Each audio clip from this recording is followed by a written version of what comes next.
Hi అండి అందరికీ. నా పేరు Geetha. Welcome back to my channel.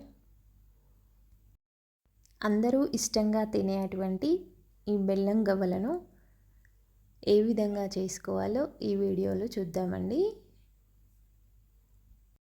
బెల్లం గవ్వల తయారీ కోసం నేను 1/2 kg మైదా పిండిని తీసుకున్నానండి. అందులో 50 గ్రాముల సూజీ రవ్వ, చిటికెడంత ఉప్పు యాడ్ చేసుకున్నానండి.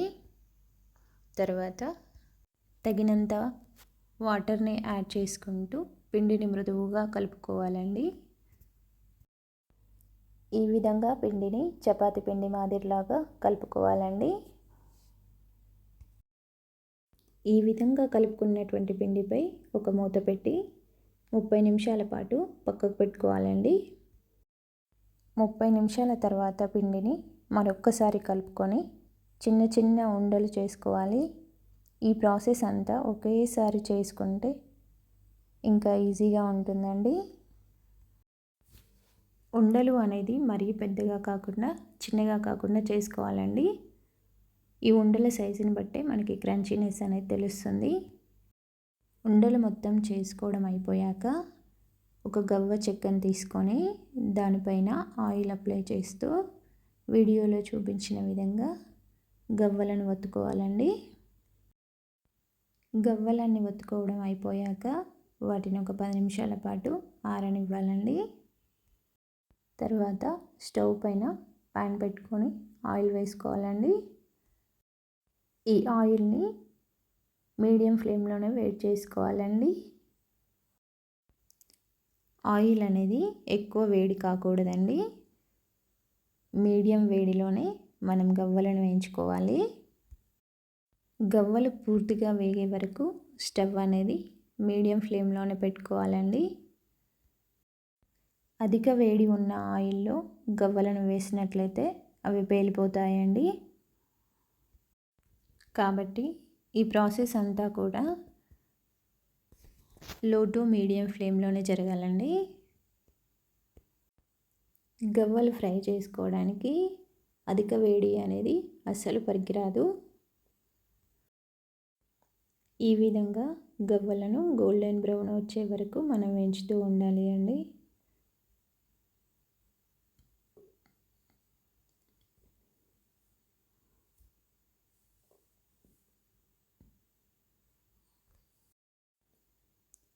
గవ్వలు సరిగా వేగనట్లయితే తర్వాత అవి గట్టిగా అవుతాయండి.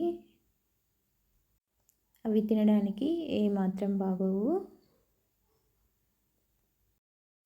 ఈ విధంగా గవ్వలన్నింటినీ పూర్తిగా వేయించి పెట్టుకోవాలండి.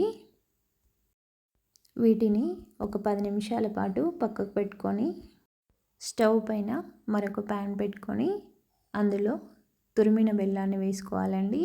ఇక్కడ నేను బెల్లం అనేది ఒక 1/2 kg వరకు తీసుకున్నాను.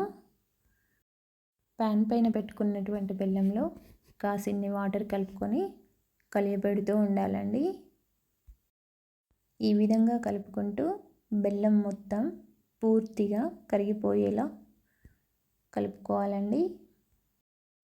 మనకి బెల్లం పాకం వచ్చే ముందు మంచి సువాసన వస్తుందండి. బెల్లం గవ్వలకి గవ్వలు వేయించడంలో ఎంత పర్ఫెక్షన్ రావాలో బెల్లం గవ్వలకి గవ్వలను వేయించడం ఎంత జాగ్రత్తగా వేయించాలో పాకం కూడా అంతే జాగ్రత్తగా పట్టాలండి. ఈ విధంగా పాకం వచ్చే వరకు కూడా బెల్లాన్ని కలుపుకుంటూ ఉండాలండి. లేదు అంటే కింది భాగంలో మాడిపోయే ప్రమాదం ఉంటుంది. పాకం వచ్చింది అని తెలుసుకోవడానికి ఒక చిన్న బౌల్లో వాటర్లో పాకాన్ని కొంచెం కొంచెంగా వేస్తూ చెక్ చేయాలండి. గవ్వలకి పాకం అనేది లేత ముదురు పాకం ఉండాలండి. లేదు అంటే ఒక్కొక్కటి పూర్తిగా అతుక్కుపోయే ప్రమాదం ఉంటుంది. ఈ విధంగా వచ్చినటువంటి పాకంలో మనం తీసి పక్కన పెట్టుకున్నటువంటి గవ్వలను పూర్తిగా వేసుకోవాలండి. ఈ విధంగా గవ్వలన్నీ పాకంలో పూర్తిగా వేసుకొని కలుపుకోవాలండి. పాకం చల్లారేంత వరకు కూడా మనం వేచి చూడొద్దు. పాకం అనేది కాస్త చల్లారిన గవ్వలకు అంటుకోదు. ఈ విధంగా పాకాన్ని పూర్తిగా గవ్వలకు అతుక్కునే విధంగా కలియపెట్టుకోవాలండి. ఈ విధంగా పాకంలో గవ్వలు వేసిన తర్వాత 2 నిమిషాల పాటు కలుపుకోవాలండి. తర్వాత ఈ మిశ్రమాన్ని ఒక 5 నిమిషాల పాటు చల్లారనిచ్చుకోవాలండి. అంతే, తియ్యనైన బెల్లం గవ్వలు ready. Thank you for watching. Please do subscribe.